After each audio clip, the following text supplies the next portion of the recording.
Halo, selamat pagi saudara dan sahabatku yang terkasih.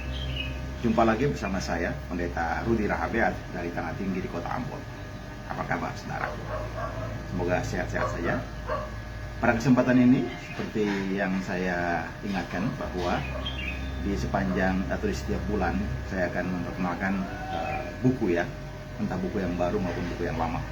Yang penting sebuah buku paling kurang untuk kita mengetahui, dan harapan saya kebiasaan atau habit membaca, membeli buku harus kita tingkatkan dari waktu ke waktu.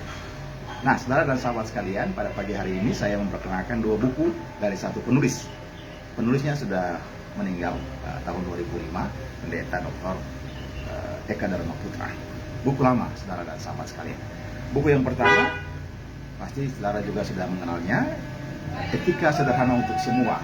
Ya, Etika Sederhana untuk Semua, diterbitkan pada tahun 1987. Buku lama ya. Dan ternyata buku ini mendapat sambutan yang luar biasa, sehingga sudah dicetak pada cetakan yang ke-19.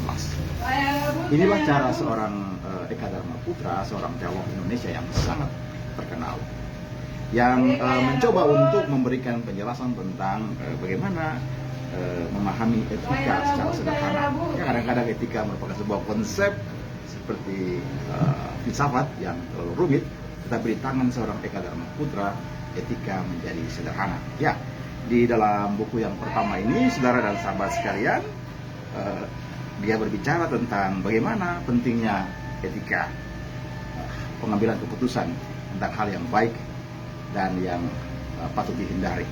Apa persoalan-persoalan yang menjadi persoalan etika kita pada saat ini, saudara dan sahabat sekalian? Persoalan-persoalan menyangkut dengan ekonomi, persoalan berkaitan dengan politik, persoalan berkaitan dengan seksualitas, persoalan yang berkaitan dengan intelektual, ilmu pengetahuan dan teknologi dan sebagainya. Intinya bahwa kita membutuhkan sebuah sandaran etika supaya perilaku atau tindakan kita benar, dan kita menghindari perbuatan atau tindakan yang keliru, bahkan tindakan yang salah yang berakibat fatal dalam kehidupan kita sebagai manusia maupun sebagai makhluk sosial.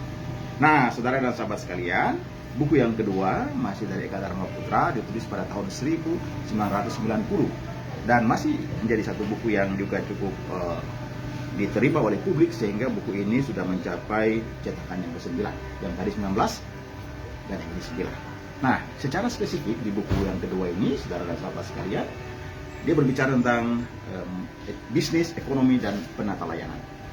Bisnis, ekonomi, dan stewardship atau penata layanan. Nah, saudara dan sahabat sekalian, di buku ini sangat jelas sekali Pendeta Eka mengatakan bahwa pada periode sejarah gereja, bisnis dianggap sebagai sesuatu yang kotor, sama seperti politik ya. Tetapi menurut Pendeta Eka dalam kajiannya bahwa lambat laun gereja mulai membarui cara pandangnya tentang bisnis dan ekonomi. Paling kurang pada era pada abad di mana reformasi gereja berlangsung, Luther maupun Calvin ya. Kalau saudara menyebutkan Calvin, maka saudara akan mengingat salah satu tesis yang sangat terkenal dari Max Weber tentang etik Protestan dan spirit of capitalism ya. Nah, di buku ini, saudara dan sahabat sekalian, saya menyarankan untuk saudara membacanya dan menelusurinya.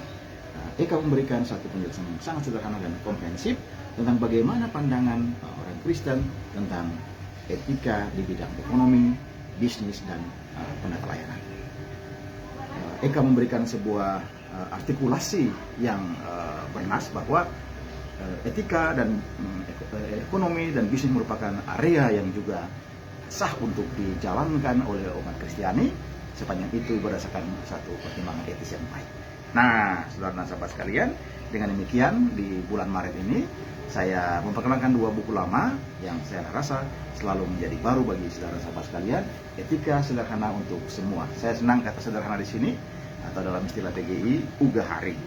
Jadi cara kita menyajikan sesuatu secara sederhana, gaya hidup kita juga sederhana, sehingga dengan cara hidup demikian, ya diharapkan tidak terjadi kesenjangan yang lebar antara yang kaya dan yang miskin, di mana orang kaya dengan gaya hidup yang sangat hedon, gaya hidup yang sangat materialis, kemudian berbanding terbalik dengan orang-orang miskin yang hidup dalam segala kekurangan dan keterbatasan. Ayo kita samakan level kita, kita satukan langkah kita ya dalam kebersamaan, karena Eka sekali lagi mengatakan bahwa etika bisa saja menjadi satu tindakan yang sangat liberal, di mana orang bebas sebuah-sebuahnya, tetapi ketika juga harus menjadi suatu tindakan yang komunal, di mana kita hidup tidak hanya untuk diri kita sendiri, tapi kita hidup bersama-sama dengan orang lain.